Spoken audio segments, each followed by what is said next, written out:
Hey guys, it's Marco again. There has been a huge news update for Phase 2 of Season of Discovery, so let's dive immediately into it. We're getting a revamped Gnomragon. It's going to be a 10-player raid with 6 bosses. One of those bosses is completely new. I would assume that there will be 4 mechanical bosses, 1 elemental and 1 humanoid boss, similar to current versions of Gnomragon. With the new raid we're also getting new set items, updated quests and rewards, profession quests and more than 9 epic items. Most of the bosses will be revamped, and Crowd Pummeler will have a new spot in the instance. He'll probably have some sort of a knock ability which is going to send you flying off the tall platform. Last boss will have new suits ready for fighting, so it's going to be interesting to see how will the fight play out. With revamped bosses come some new and some revamped items. My favorite ones are Bonkmeister handguards. I just love the name of the item, and it's basically mini leather Edgemaster's handguards specifically made for bonking. Feral Druids will rejoice with the new automatic Crowd Pummeler. It has insane amount of stats, together with all active, which no longer holds charges. Very cool items overall. Speaking of cool items, we'll have some cosmetic items, and I don't know if they counted these radiant ray reflectors, or basically sunglasses, into the epic drops. But we'll have to wait and see. I also can't wait to get my hands on the Trog Transfigurator. My in-game character will finally look like me. There will be a new set, but this time there will be a leg piece and not a helm piece, and the best thing about the new set is the fact that now tokens for set will drop. This means that you won't constantly see Leathercaster items going to waste. Bad thing about these tokens is that they can create some frustration in the first few lockouts. Everyone will be rolling for the set item, so you have to compete with all your other raid members. Overall, it's a good change in my opinion, and in matter of weeks we'll see a lot more completed sets than for example in BFD. The raid will be released on day 1, so sweaty gamers such as myself will be able to go full sweat mode to get 40 as soon as possible and do the raid. However, the first 2 lockouts will be a weekly lockout, so the more casual players can catch up and not miss a lot of raid lockouts. This is a good change in my opinion, since the developers tried to find a middle ground between casual players and hardcore players. I will personally try to get at least 3 characters to level 40 in first weekly lockout and make videos about them, so stay tuned for that. After the first 2 weeks, raid will be on the normal 3-day lockout. When it comes to dungeons, there won't be any changes mechanic wise, but there will be new items that drop. And those will be the skill books, and I can't wait to get my hands on Manual of Redirect.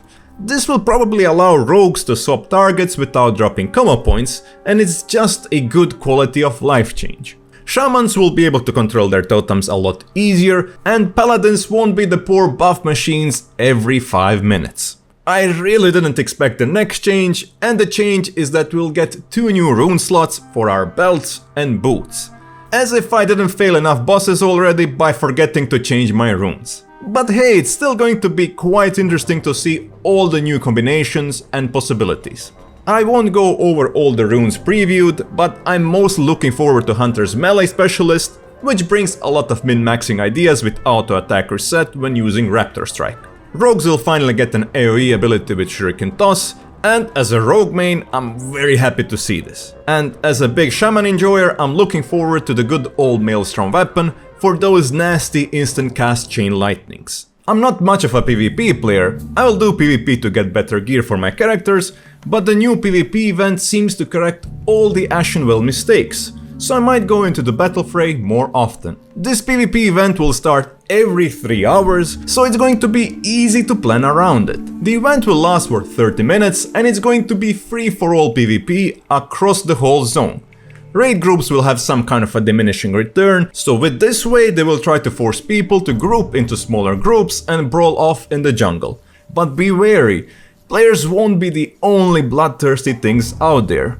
During the event there will be a big bad berserking troll released in the jungle as the absolute murder hobo. He won't be a PvE objective, he will just be a Fell Reaver type of a monster to be afraid of. New PvP event will bring new class specific item rewards and a link to Arati Basin Reputation, which will make the Arati Basin Reputation grind easier. They only teased us with 2 items and they're looking pretty sweet, and I can't wait to see the rest of the items.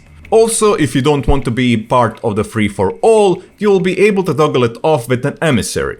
But you won't be able to gain any rewards from the event.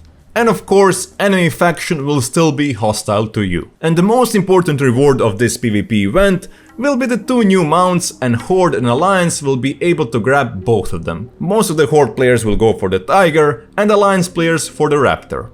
Last news about the PvP is the matchmaking adjustments in Battlegrounds. Basically, they're making the system which will try to face off 5-man parties with other 5-man parties, full pre-made with full pre-mates.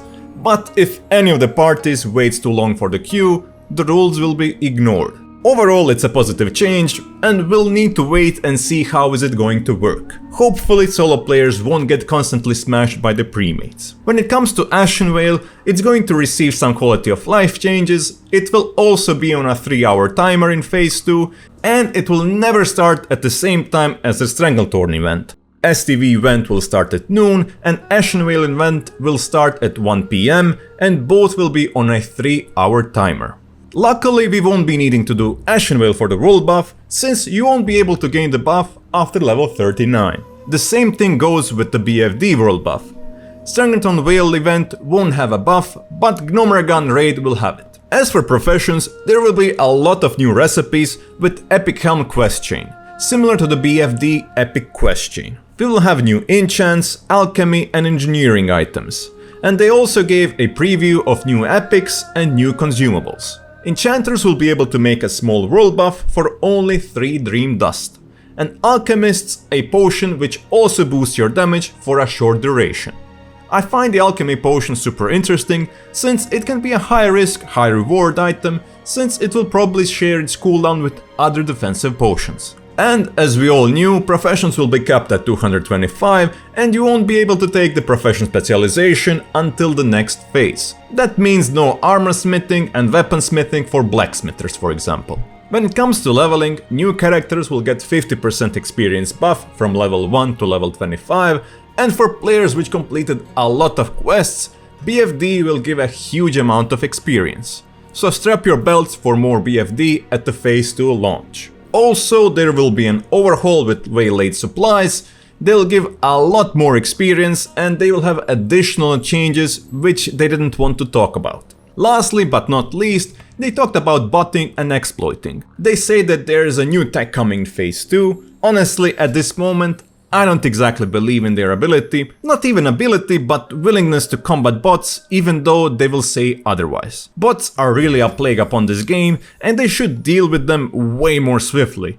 I'm seeing the same druid bots farming the same thing for the whole day for more than a month now. The last slide of the presentation is the most controversial one, and I don't know what to think about it. They will ban GDKP runs. I personally never participated in GDKP until I tried them out last week, and I must say that it's a nice way to find a quick group to clear the content, and you can be rewarded with gold or you can spend gold to buy items. In my opinion, the biggest issue of GDKPs are the players which buy gold so they inflate the prices. So GDKP is basically suffering because of the botting problem. GDKPs were a part of the community since Wrath of the Lich King days, if I remember correctly, so it kinda sucks to see them go.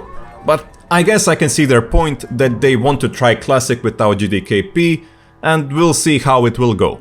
Make sure to give them as much feedback, since it seems like they're really listening to the community, which is huge props to SoD developers. And I would also like to get some feedback with a like and maybe even a subscribe if you managed to get to this part of the video. Overall, I'm happy with vast majority of changes, and I hope that we'll have a lot of fun in Phase 2.